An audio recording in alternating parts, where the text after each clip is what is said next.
کہاں مشکلوں میں گھرا سوزے دل کی کرے. بسم اللہ الرحمن الرحیم. رب اشرح لی صدری ویسر لی امری واحلل عقدۃ من لسانی یفقہوا قولی. حضرت آدم علیہ السلام کی داستان قصہ آج اپنے اختتام کو پہنچ رہی ہے. آپ کو یاد ہے کہ یہ قصہ شروع کہاں سے ہوا تھا؟ تخلیق کائنات، تخلیق انسان، تخلیق حضرت آدم، شیطان کا انکار کر دینا، ابلیس کا انکار کر دینا، پھر اس کا شیطان بن جانا، پھر اس کا کس طریقے سے جنت میں داخل ہو کے ورغلانے کی کوشش کرنا، پھر حضرت آدم و حوا کا زمین پر آ جانا، اور وہ تھا شیطان کا پہلا وار.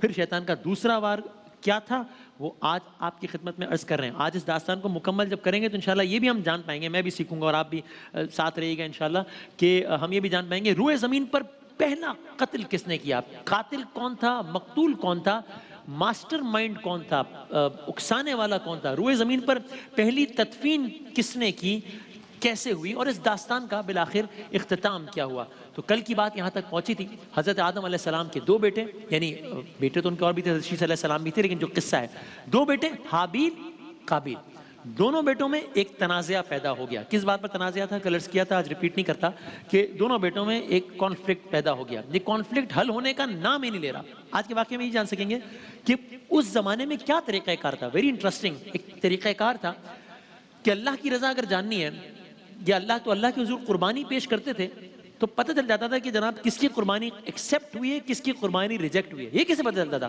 یہ بھی عرض کریں گے. تو بہرحال حضرت آدم کے دو بیٹوں حابیل اور قابیل میں تنازعہ پیدا ہو گیا. تنازعہ حل ہونے کا نام نہیں لے رہا.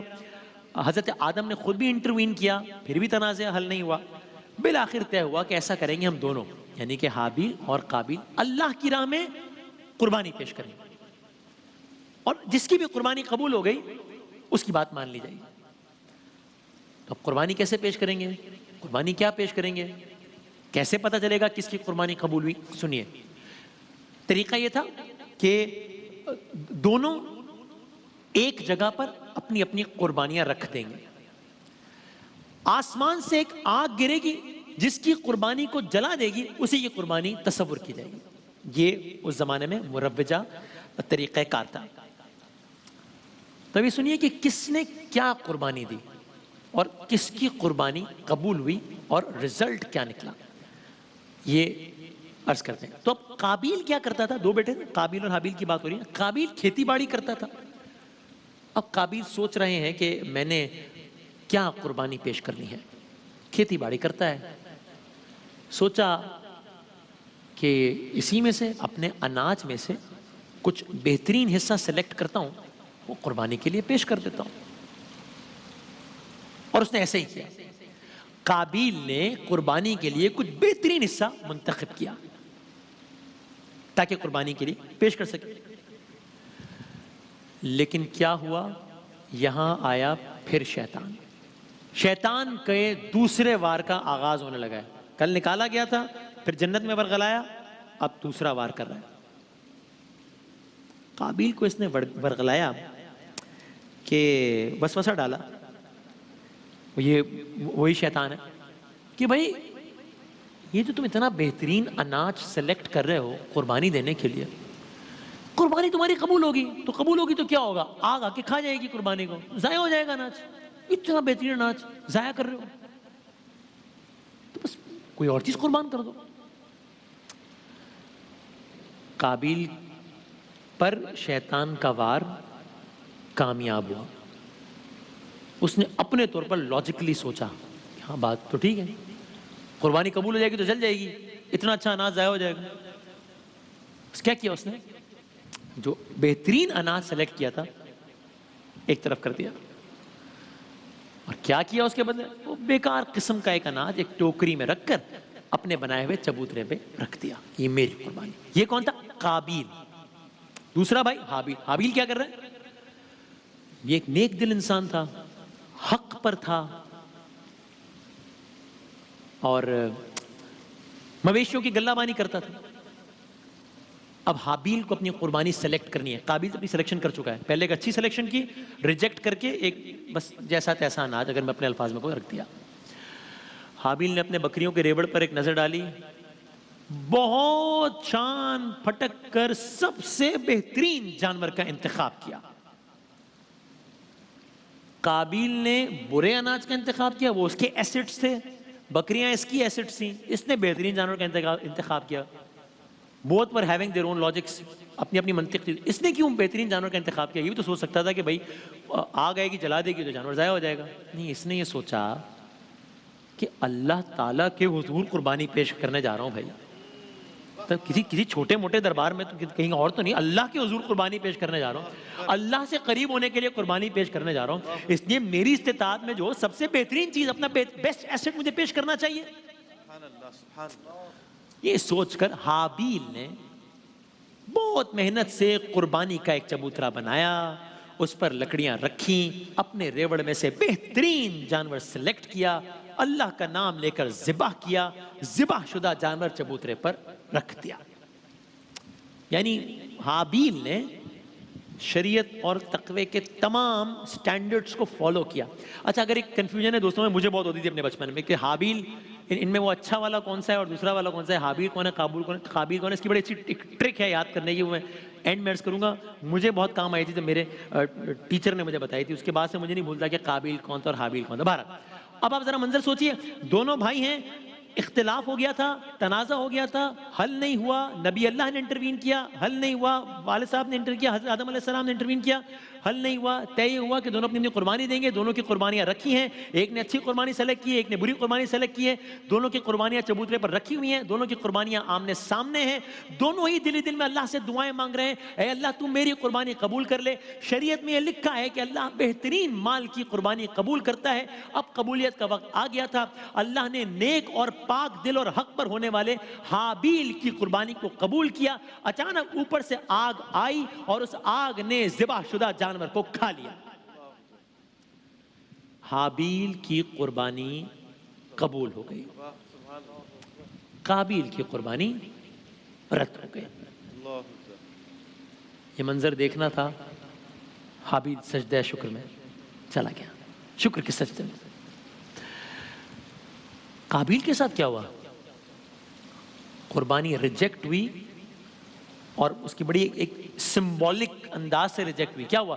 اللہ نے ایک ہوا بھیجی جس نے وہاں تو آگ آئی تھی نا جو کہ قبولیت کی علامت تھی، یہاں اللہ نے ایک ہوا بھیجی جس نے اس قربانی کے چبوترے پر رکھے ہوئے تمام اناج کو اڑا دیا، یا گویا قابیل کی طرف اڑ کر آیا وہ اناج کہ گویا قابیل کے منہ پر دے مارا. اس کا مطلب یہ تھا کہ تمہاری قربانی ہونا، قبول ہونا تو دور کی بات، وہ اس قابل بھی نہیں کہ اس قربانی کو چبوترے پر جگہ دی جائے، یہ اس قابل بھی نہیں ہے. This was the moment. اب فیصلہ ہو گیا اور اگریمنٹ کیا ہوا تھا، جس کی قربانی قبول ہوگی اس کی بات مانی جائے گی. تو اصولاً اگریمنٹ کے تحت قابیل کو بات مان لینی چاہیے تھی، کانفلکٹ کو ختم کر دینا چاہیے تھا. ہی ریفیوز، نہیں کیا اس نے. شیطان نے یہاں پر ایک اور وار کیا، شیطان کا دوسرا وار ہے، یاد ہے نا. یہی وہ موقع تھا، شیطان نے اپنا انتقام لینے کا منصوبہ بنایا. شیطان کا دوسرا وار آ رہا ہے. اب کی بار نشانہ قابیل ہے. کیا کیا؟ قابیل کے پاس گیا کسی صورت. قابیل کے دماغ میں ایک ہی بات گونج رہی تھی، وہ ہارا ہوا فیل کر رہا تھا، ایک انتقام کسی کیفیت تھی. شیطان نے اس موقع کا فائدہ اٹھایا. گویا معلوم ہوا جب انسان غصے کی کیفیت میں ہوتا ہے، انتقام کی کیفیت میں ہوتا ہے تو بہت ولنریبل ہوتا ہے وہ شیطان کے بہکاوے میں آنے کے. اسی انتقام کی آگ کو بجھانے کے لیے، کیونکہ شیطان کا وار کام کر گیا تھا، اور کام کس حد تک کر گیا کہ اسی دو سگے بھائیوں کی بات ہو رہی ہے جو کہ اللہ کے نبی کے بیٹے ہیں. اسی انتقام کی آگ کو بجھانے کے لیے وہ انتہائی غصے کی حالت میں اپنے بھائی حابیل کی طرف بڑھا. کہا، حابیل میں تجھے قتل کر دوں گا، دیکھتا ہوں کہ کوئی مجھے کیسے روکتا ہے. حابیل، اور یہ قرآن کی آیت کا مفہوم ہے، قابیل نے بہت صبر سے کہا، تو میرا بھائی ہے، تو میرا خون ہے، تو کچھ بھی کر لے میں تجھ پر ہاتھ نہیں اٹھاؤں گا، اس لیے کہ مجھے اللہ سے ڈر لگتا ہے، اور اگر تو مجھے قتل کرے گا تو تو اپنے گناہوں کے بوجھ کے ساتھ ساتھ میرے گناہوں کا بوجھ بھی اٹھائے گا. کیا قابیل پر ان باتوں کا اثر ہوا؟ قابیل نے اپنے بھائی کی باتوں کو بزدلی سمجھا. شیطان بہکا رہا ہے تو بزدل ہے، ڈرپوک ہے. اور ابھی وہ یہ باتیں سن کر کچھ سوچ ہی رہا تھا، شیطان نے ایک اور وار کیا. اس کے دل میں ایک اور وسوسہ ڈالا، خیال یہ ڈالا کہ دیکھ قابیل، آج موقع اچھا ہے، اگر اس موقع کو جانے دیا تو سوچ لے، آج اگر اس کو چھوڑ دیا نا، قیامت تک تیرے بھائی حابیل کی نسل کے لوگ تیری نسل کے لوگوں کو تانے دیں گے، کہیں گے دیکھو ہمارا جد امجد حابیل تھا، نیک آدمی تھا، قربانی قبول ہوئی تھی. تمہارا جد امجد قابیل تھا, دل گناہ سے بھرا ہوا تھا, بد کردار تھا, قربانی ریجیکٹ ہو گئی تھی. یہ وسوسہ دل میں آنا تھا. قابیل غصے سے بھر گیا, شیطان نے اس کے دل میں ڈالا کہ دیکھ اگر تو نے اپنے بھائی کو قتل کر دیا معاملہ ختم ہو جائے گا, اذیت ختم ہو جائے گی, کوفت ختم ہو جائے گی, نسلوں میں تو بہادر کہلائے گا, تیرا بھائی بزدل کہلائے گا, اور ساتھ ہی ایک اور فائدہ بھی ہوگا, جو تیری نیاز قبول نہیں ہوئی اس کا غصہ بھی اتر جائے گا, تو اچھا فیل کرے گا. اگر میں اپنے الفاظ میں کہوں فائدہ یہ ہوگا تو اپنے بھائی کے حصے پر اس کے قتل ہونے کے بعد آسانی سے قبضہ بھی کر لے گا. اتنے سارے فائدے ہیں. شیطان اپنا دوسرا اٹیک کر رہا ہے, دوسرا وار کر رہا ہے, بس وار کام کر گیا. لمحے بھر کی دیر لگائے بغیر قابیل نے اپنے بھائی حابیل پر پیچھے کی جانب سے اس کے سر پر پتھروں سے وار کیا, اور اس وقت تک وار کرتا رہا کہ جب تک اس کا مظلوم بھائی مر نہ گیا. روئے زمین پر پہلا قتل ہو چکا. قاتل قابیل, مقتول حابیل, ماسٹر مائنڈ ابلیس. اور اگر یاد بھی رکھنا ہو تو قاف سے قاتل, قاف سے قابیل, یاد رکھنا ہوگا.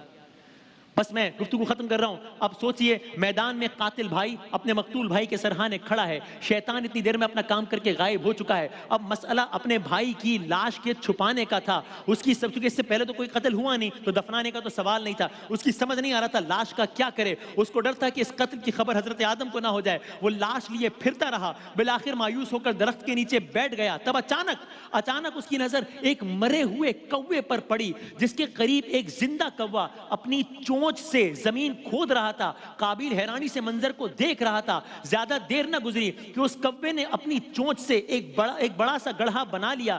مرے ہوئے کوے کو اس گڑھے میں دھکیل کر اس پر مٹی ڈال دی. تب قابیل کو احساس ہوا کہ یہ سب میرے اللہ کی جانب سے ہوا ہے, اور پھر وہ اپنے آپ کو لعنت و ملامت کرنے لگا کہ افسوس میں نے اپنے ہی ہاتھوں سے اپنے سگے بھائی کو قتل کر دیا, اور میں اتنا بے وقوف ہوں کہ مجھ سے اپنے بھائی کی لاش تک ٹھکانے نہ لگائی گئی. پھر اس نے اپنے بھائی کی لاش کو اسی طرح دفن کر دیا جس طرح اس نے دفن کیا تھا. بس آخری بات, ایک حدیث کے مطابق حضور اکرم صلی اللہ علیہ وآلہ وسلم فرماتے ہیں دنیا میں پہلا قاتل قابیل ہے, یعنی اس نے زمین پر قتل کرنے کی ظالمانہ روایت ڈالی ہے, اس لیے قیامت تک جتنے لوگ اس کی پیروی میں قتل کریں گے قابیل کو اس قتل کے گناہ میں شریک سمجھا جائے گا. اللہ اکبر. بس دوستو وقت ختم ہو گیا ہے. یہ تھی داستان حضرت آدم علیہ السلام. تخلیق کائنات سے ہم نے آغاز کیا, تخلیق انسان پر آئے, تخلیق حضرت آدم پر آئے, پھر ان کے بیٹوں کے حوالے سے واقعہ. آج یہ داستان اپنے اختتام کو پہنچی. ترتیب وار ہی انبیاء کرام کے قصائص کا سلسلہ انشاءاللہ آگے بڑھے گا, تو آپ انتظار کیجئے کہ کل ہم کس نبی کی داستان کے ساتھ آپ کی خدمت میں حاضر ہوتے ہیں. بریک کے بعد دوبارہ آتے ہیں. گر رہا ہوں ذرا تھامنا, کل جہاں مشکلوں میں گھرا, سوزے دل کی